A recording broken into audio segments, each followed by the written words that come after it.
MP में खोई सत्ता वापस पाने के लिए कांग्रेस अब एड़ी चोटी का जोर लगा रही है। 2023 में होने वाले विधानसभा चुनाव को मिशन बनाकर कांग्रेस एक बार फिर गद्दी हासिल करना चाहती है और इसके लिए कांग्रेस अपना कुनबा बढ़ाने और जमीनी पकड़ बनाने पर फोकस कर रही है। इसी रणनीति के लिए भोपाल में कांग्रेस की बड़ी बैठक बुलाई गई। बैठक में पूर्व सीएम कमलनाथ और प्रदेश कांग्रेस प्रभारी मुकुल वासनिक मौजूद रहे। बैठक में कमलनाथ ने जहां हर बूथ पर, हर गांव पर कार्यकर्ताओं की संख्या बढ़ाने पर जोर दिया, तो वहीं मुकुल वासनिक ने पार्टी को SC, ST और OBC पर फोकस करने को कहा। हालांकि इस दौरान कमलनाथ मंडल में पदाधिकारियों की नियुक्तियां नहीं होने से नाराज भी नजर आए और मंडल अध्यक्षों को चेतावनी भी दे दी थे कि किस प्रकार से इसको डिजिटल में कन्वर्ट किया जाए। अब ये डिजिटल का कन्वर्जन हम करेंगे। इस विषय में सब जिला अध्यक्षों को समझाया किस तरह ये किया जाएगा। बैठक में रणनीति भी बनी तो साथ ही कई पदाधिकारियों को फटकार भी लगी, लेकिन बैठक एक और वजह से चर्चा में आ गई और ये वजह थी कांग्रेस की पुरानी कलह। इतनी बड़ी बैठक हुई मगर इस बैठक में ना तो दिग्विजय सिंह पहुंचे और ना ही अरुण यादव। बड़े नेताओं की गैर मौजूदगी पर कांग्रेस प्रभारी ने कहा, जो लोग मौजूद हैं उनके साथ रणनीति बना ली गई। कौन उपस्थित है कौन नहीं है इसके ऊपर तर्क वितर्क करना मुनासिब नहीं होगा। जो आज यहाँ पर उपस्थित हो पाए हैं उनसे आज हम तमाम चीजों को लेकर चर्चा करेंगे। कांग्रेस में बड़े नेताओं के बीच नजर आ रही तकरार पर अब बीजेपी ने भी निशाना साधा है। बीजेपी का कहना है कि जब सारे बड़े पद कमलनाथ के पास ही होंगे तो बाकी नेताओं की नाराजगी तो होगी। अब मुझे नहीं लगता कि इतनी आसानी से सब लोग एक मंच पे दिखेंगे, चाहे वो अरुण यादव हो, चाहे दिग्विजय सिंह हो, अजय सिंह हो, सुरेश पचौरी हो, विवेक तन्खा हो, अलग अलग सब मिल रहे हैं। तो अब ये गंभीर चुनौती कमलनाथ जी के सामने है। मुझे ऐसा लगता है कि कमलनाथ जी प्रदेश अध्यक्ष के जो समय था वो समय अब लद गया है। अब उनको एक पद रखना पड़ेगा, नहीं तो बात बनेगी नहीं। मिशन 2023 में जीत हासिल करने के लिए कांग्रेस संगठन को मजबूत करने पर जोर तो दे रही है, लेकिन बड़े नेता ही एक मत और एक राय नजर नहीं आ रहे। सवाल यह है, अगर जमीनी पकड़ मजबूत होती भी है तो बड़े नेता साथ कैसे आएंगे? सवाल यह है, क्या वाकई बाकी नेता कमलनाथ के हैवीवेट पोर्टफोलियो से नाराज हैं? और सवाल यह भी, क्या वासनिक भी इस कलह के आगे हार मान चुके हैं? वासु चौरे, जी मीडिया, भोपाल। देखिए, डिबेट शुरू करें, एक अपडेट आपको और दे देते हैं। अपडेट ये कि मध्य प्रदेश कांग्रेस को नया प्रदेश अध्यक्ष मिल सकता है, जैसा हमने आपको बताया, और जुलाई अगस्त तक ये प्रक्रिया पूरी हो सकती है और उसके बाद एक नया अध्यक्ष मिल सकता है। शायद इससे कुछ कलह कम हो, इससे कुछ नाराजगी कम हो। ये सवाल भी अब जोड़ लेंगे इसमें। हमारे साथ दो खास मेहमान जुड़ रहे हैं। डॉक्टर दुर्गेश केसवानी जी बीजेपी की तरफ से, कांग्रेस की तरफ से अवनीश बुंदेला जी हमें ज्वाइन कर रहे हैं। दुर्गेश जी, अवनीश जी, आप दोनों का बहुत बहुत स्वागत है। पहला सवाल अवनीश जी आपसे। अवनीश जी, सेना तो तैयार कर लेंगे, लेकिन सेनापति सूबेदार जो आपस में एक दूसरे को देखने पसंद नहीं कर रहे हैं, यह कैसे होगा? नेतृत्व तो यही रहेगा ना? देखिए आसिफ जी, बड़ा आश्चर्य की बात है कि वर्तमान में मध्य प्रदेश में कहीं कोई शिवराज सरकार की जो मूलभूत समस्याएं हैं, जनता की समस्या, उन पर बात नहीं होती। बात सिर्फ कमलनाथ कमलनाथ कमलनाथ की होती है। ऐसे लगता है भारतीय जनता पार्टी शिवराज सरकार के पास कोई काम ही नहीं। उनको लगता है उनने प्रदेश को स्वर्ण प्रदेश बना दिया है। सारे लोगों की बेरोजगारी खत्म हो गई है। पेट्रोल 20 रुपए में बिक रहा है, डीजल 10 रुपए में बिक रहा है, सारी सड़कें अच्छी हो गई हैं, नलों में पानी आ रहा है, बिजली की कोई समस्या नहीं है। और मुझे लगता है बिल्कुल पूरे उद्योग धड़धड़ा रहे हैं, किसान बिल्कुल खुश है। ऐसे लगता है इतने निश्चिंत होकर भाजपा के नेता मंत्री सिर्फ एक ही चीज पर फोकस करते, कमलनाथ कमलनाथ। इससे साबित होता है कि कमलनाथ, जो आपने भी प्रयोग किया हैवीवेट, बिल्कुल निश्चित तौर पर कमलनाथ जी हैवीवेट नेता, बड़े नेता है, 9 बार के सांसद हैं। इसलिए भारतीय जनता पार्टी सदैव उन पर लांछन लगाने का, उन पर छीटाकशी का कोई मौका नहीं छोड़ती। आशय इस बात का है कि जो मंत्री कहते हैं वो अपने विभाग की बात नहीं करते, चाहे वो नरोत्तम मिश्रा जी हो, विश्वास सारंग जी हो, बस कमलनाथ जी के बारे, खुद के विभाग में क्या चल रहा है इसके बाद उसके ऊपर कभी बात नहीं होती है। हाँ, एक बात मैं जरूर कहूंगा, अगर गुटबाजी कोई है आसिफ साहब, तो गुटबाजी तो स्पष्ट दिखती है। उमा भारती जी कहती है कि मैं डंडा लेके शराब शराबबंदी कराऊंगी, और एक तारीख घोषित कर देती हैं। उस तारीख भी निकल जाती है, तारीख पे तारीख हो जाती है, लेकिन उसके बाद भी शराबबंदी की बात कहीं नहीं होती है। और आप देखें तो शिवराज जी के निरंतर नए शराब के ठेके देने में ज्यादा मशरूफ हैं। तो गुटबाजी क्या है? गुटबाजी ये है कि जब विधानसभा में शिवराज सिंह जी बोलने खड़े होते थे, जब विपक्ष में थे 15 महीने, अगर शिवराज जी खड़े होते थे तो उसी समय नरोत्तम मिश्रा जी भी खड़े होते थे। तो ये आश्चर्य की ये गुटबाजी है। आप आज भी देख लें, अगर शिवराज जी कोई बयान देते तो तुरंत एक बयान बीडी शर्मा जी भी जारी करते हैं। ये गुटबाजी है। गुटबाजी वो होती है कि नरोत्तम मिश्रा जी कहते हैं कि हमें तो अपने जयचंदों ने हराया दमोह चुनाव की बात, लेकिन कहीं कोई कार्रवाई नहीं होती, कहीं आज तक वो जयचंद पकड़ाए नहीं गए। गुटबाजी हर चीज को देखने के अवनीश जी दो पहलू होते हैं। आपने कहा कि ठीक है, बीजेपी में क्या चल रहा है, बीजेपी अपना नहीं देख रही है, आपको देख रही है। और आपने कहा कि प्रदेश की इतनी बुरी हालत हो गई, महंगाई, पेट्रोल, डीजल, ये सब मुद्दे। तो ऐसे में अगर इतनी बुरी हालत है तो सत्ता परिवर्तन होना चाहिए, और सत्ता परिवर्तन तब होगा जब आप एक मजबूत पार्टी के तौर पर उभरेंगे, और एकता ही किसी पार्टी को मजबूत बनाती है। अगर मुकुल वासनिक उस बैठक में मौजूद हैं, कमलनाथ उस बैठक में मौजूद हैं, तो मध्य प्रदेश के मुख्यमंत्री रहे, केंद्रीय मंत्री रहे, ऐसे दो बड़े नेता उस बैठक में मौजूद क्यों नहीं रहते हैं? वो कार्यकर्ताओं और पदाधिकारियों को संबोधित क्यों नहीं करते हैं? वो उस रणनीति का हिस्सा क्यों नहीं बनते हैं? देखिए आसिफ जी, ये जो बैठक थी जिला पदाधिकारी, जिला प्रभारियों की बैठक थी, जिला अध्यक्षों की बैठक थी। और आप ये मुझे बताएं, जब संगठन की बैठक होती, जिला अध्यक्षों की बैठक होती, उसको कौन लेगा? एक तो प्रभारी लेगा, प्रदेश प्रभारी लेगा, जो भोपाल का प्रभारी है वो लेगा, और एक प्रदेश अध्यक्ष लेगा। तो मुझे लगता है जो प्रोटोकॉल होता है पार्टी को, यही पहले भी होता है, कभी ऐसा नहीं हुआ है। अगर आप आदरणीय दिग्विजय सिंह जी की बात करें, अरुण यादव जी की बात करें, अजय सिंह जी की बात करें, ये हमारे वरिष्ठ नेता हैं, इनका स्थान, ये बहुत सम्मानित स्थान है इनका। लेकिन इसका मतलब ये नहीं कि हर बैठकों में ये आए। देखिए, जो प्रदेश अध्यक्ष और प्रदेश प्रभारी होते हैं वो मुख्य भूमिका अदा करते हैं। जो इस तरह की बैठकें होती हैं वो उसमें थे। और आपने देखा होगा, दिग्विजय सिंह जी की बात करें तो अभी कुछ दिन पहले उन्होंने सीएम हाउस के सामने भी धरना दिया। अभी आप देखें, कल ही कई सारे रविदास जयंती के कार्यक्रम पीसीसी में खुद ही मौजूद थे, आपको याद होगा। खुद ही पहुंचा रहे, फिर आप बोलेंगे कि मैं बोल रहा हूं। उसमें एक वीडियो आया था कि आपसे पूछ के जाऊंगा क्या सीएम से मिलने? नहीं, मुझसे मत पूछिए, हाँ पूछना पड़ेगा। वो सब चीज छोड़ दीजिए, अभी तो फिलहाल मैं आज की बैठक पे हूं उस पे। अब जरा मैं दुर्गेश जी आपके पास आ रहा हूं। दुर्गेश जी, ये कलह या मतभेद या मनभेद जो भी है, वो सवाल तो मैं पूछ ही रहा हूं आपसे। एक सवाल, आज एक नई अपडेट हुई और वो ये हुआ कि साध्वी प्रज्ञा भी उमा भारती के साथ आ गई, सुर में सुर मिलाया और कहा कि शराबबंदी के खिलाफ हैं। इधर सरकार कह रही है जागरूकता से शराबबंदी होगी। शराबबंदी पर ये दो धड़े से कैसे बन रहे हैं? एक तरफ वो नेता हैं जो शराबबंदी की मांग कर रहे हैं, दूसरी तरफ सरकार है जो शराबबंदी कर सकती है, जिसके पास अधिकार है, और फिलहाल शराबबंदी पर कोई अपडेट नहीं।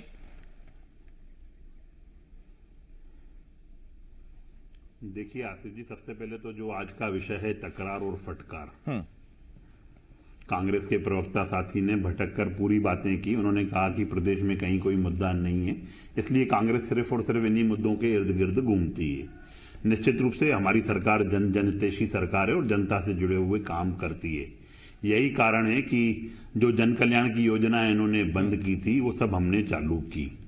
रही बात आज की बैठक में से जो कांग्रेस की जिस तकरार की बात आपने भी अभी शुरू की, उस बात को लेके कि सड़कों पर जो कमलनाथ जी ने कहा था, इट्स ट्रू। तब से इनकी तलखी जो है वो आज दिख रही है। कांग्रेस के अनेकों गुट बटे हुए हैं, जिस गुट की बात ये कर रहे हैं, अब हमारे साथी न जाने किस गुट में और किस गुट की बात पहुंचाना चाहते हैं, ये तो यही जानते हैं। पर जो कांग्रेस में जो गुट हैं, जिस तरह से आज की इस महत्वपूर्ण बैठक में कांग्रेस की बैठक थी, उसमें दिग्विजय सिंह जी नदारत रहे, अरुण यादव जी जो बोल चुके हैं कि बुआई मैं करता हूं, कटाई कोई और करता है।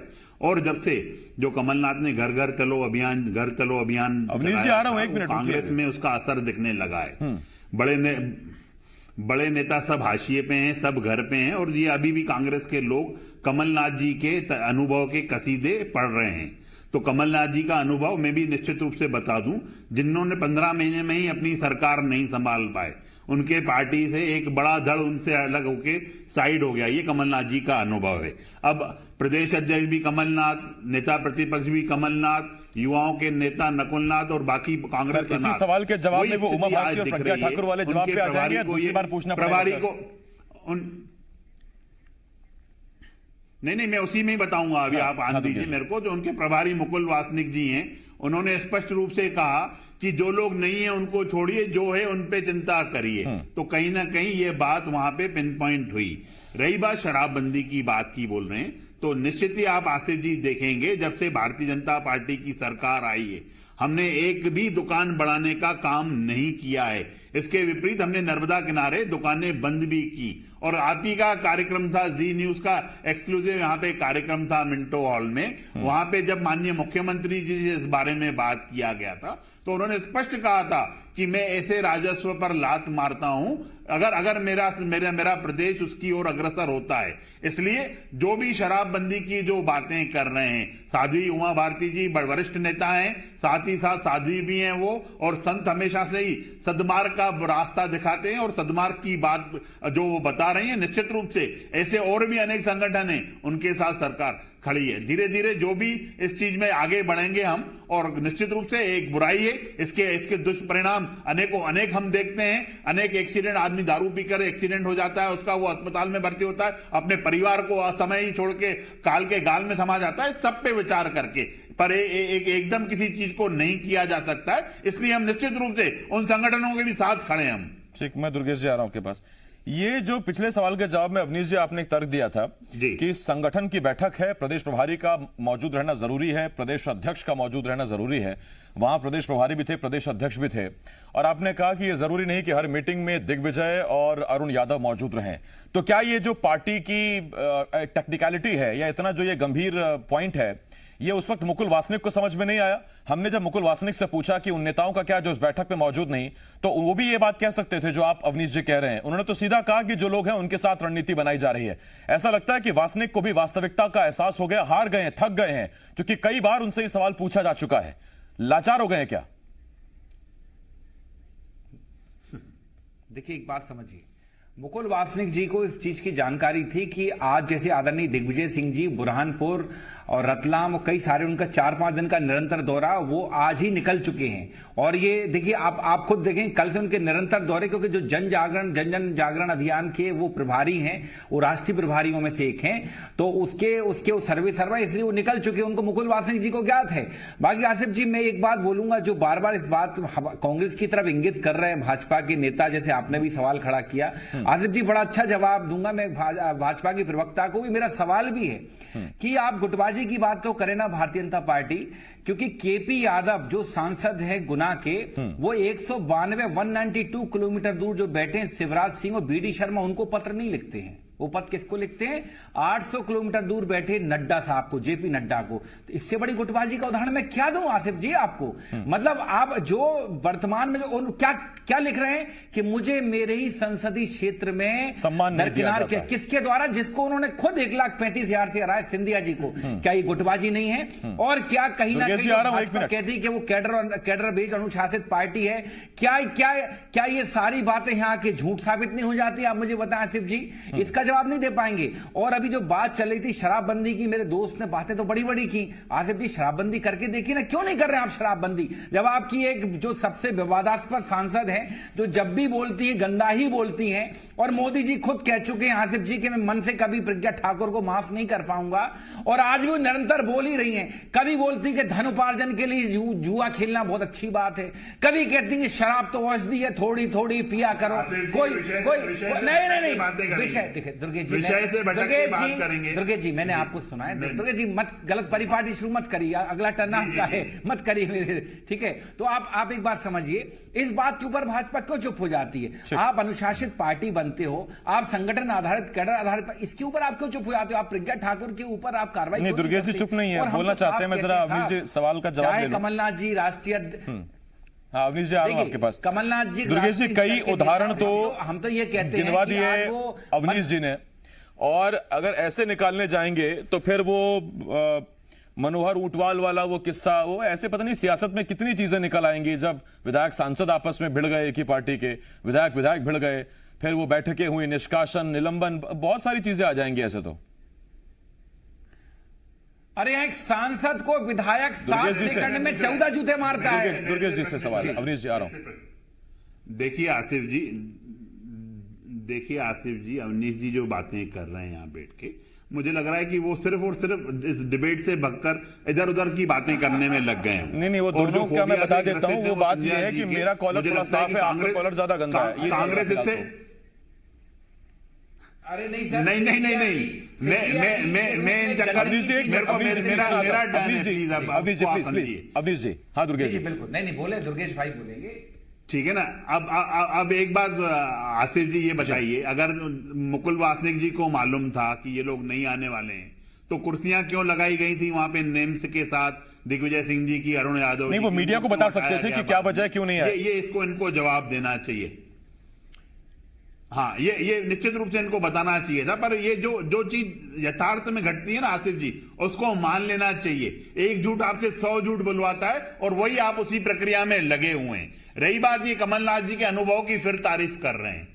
इनका जो प्रदेश अध्यक्ष का कार्यकाल मैं बता दूं, नकल के अलावा इन्होंने कुछ भी नहीं किया अभी तक, आप देखेंगे आसिफ जी। चाहे फिर हमारा बूथ विस्तारक अभियान हो तो ये घर घर चलो अभियान की बात करते हैं, मंडलम इनके आज तक भर नहीं पाए, अध्यक्ष ये 15 साल पुराने चला रहे हैं, और जो प्रदेश अध्यक्ष इनके बने हुए वो भी 2-2, 3-3 पदों पर विराजमान है। तो मुझे लगता है कि जो उनका अहंकारी रवैया है उससे उनके जो पदाधिकारी हैं वो कोई भी खुश नहीं है, इसलिए सब घर बैठे। आप खुश हैं? अगर ओपोनेंट थोड़ा कमजोर होता है या ओपोनेंट में फूट होती है तो आप खुश हैं उसको लेके?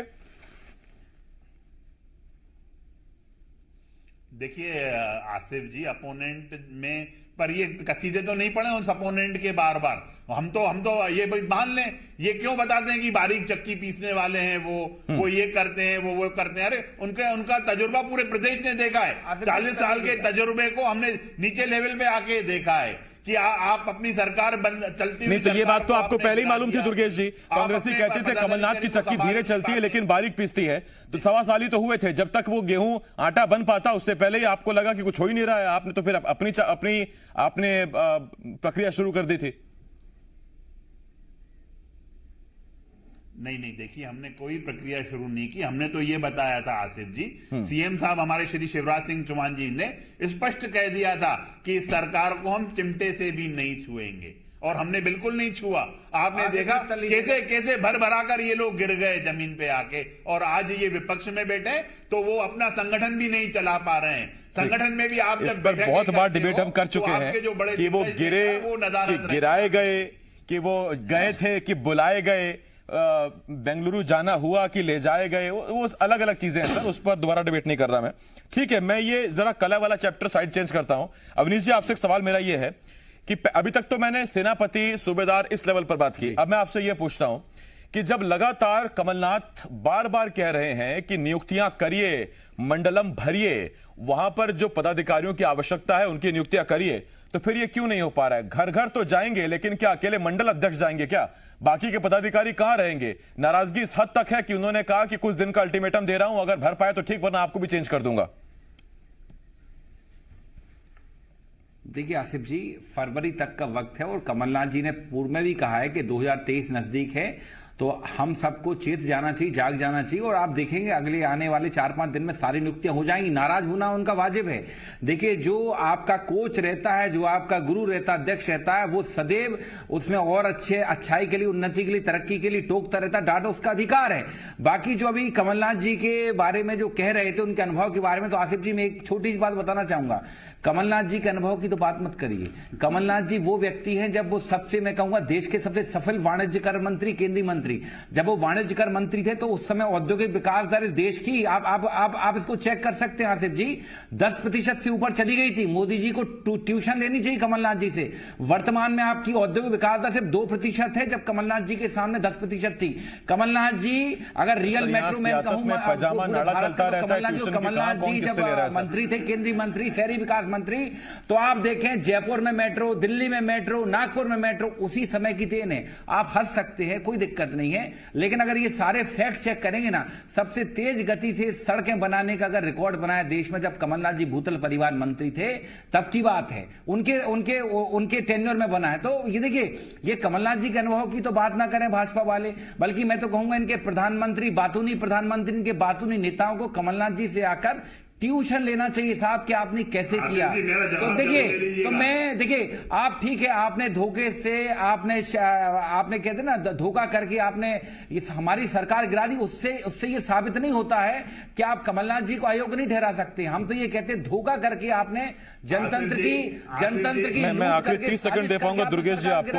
अवनीश जी आ रहा हूं आपके पास, देखती है। और हम तो कहते हैं ज्योतिष सिंधिया के रूप में जो गंदगी थी हमारी पार्टी से जा चुकी है। अरे तो गंदगी अभी भी कहां हो रही है? अभी उपचुनाव हुआ, एक विधायक आपकी ओर चले गया। हर बार कहते हैं शुद्ध कांग्रेस है, शुद्ध कांग्रेस है, हमेशा कोई ना कोई विधायक जा रहा है, बड़े बड़े नेता जा रहे हैं। अभी रिसेंटली विधायक है, पता नहीं सर ये छन्नी अभी और कितनी छनेगी। मैं आ रहा हूं आपके पास, एक मिनट सर, एक मिनट। वो जो कहते हैं ना, हाँ दुर्गेश जी प्लीज आप बोलिए सर।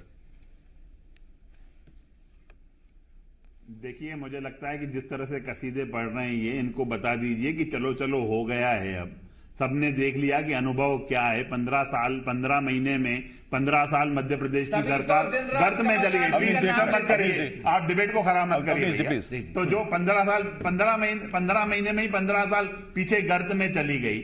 आपने एक तो आपके अनुभव की बात करके, एक तो उद्योग भोपाल राजधानी में कहीं लगा लेते जब आपके पास इतना उद्योग के रूप में, और ट्यूशन लेने की बात मत करिए। मास्टर्स कभी ट्यूशन नहीं लेते हैं कि वो उस स्कूल के वो स्टूडेंट ही हैं आज भी। जिस तरह से आप देखेंगे जो आपने 65 सालों में नहीं कर पाए वो 7 सालों में देश कर रहा है। तो मेरे को लगता है कि ये सलाहें देना, यानी दो मास्टर के बीच की जंग, मास्टर कभी ट्यूशन नहीं लेते, दुर्गेश जी का ये बयान। और इस पे कमाल की बात थी कि दो मास्टर आमने सामने थे, एक मास्टर क्या करने वाला है, क्या दूसरे मास्टर को इसके बारे में जानकारी नहीं थी, या दूसरे मास्टर ने क्या उसको काटने की कोशिश नहीं की, या दरअसल उसका कुछ नतीजा निकल नहीं पाया। सर हो गया, धन्यवाद सर, मेरे पास इतना ही वक्त था सर, बहुत धन्यवाद।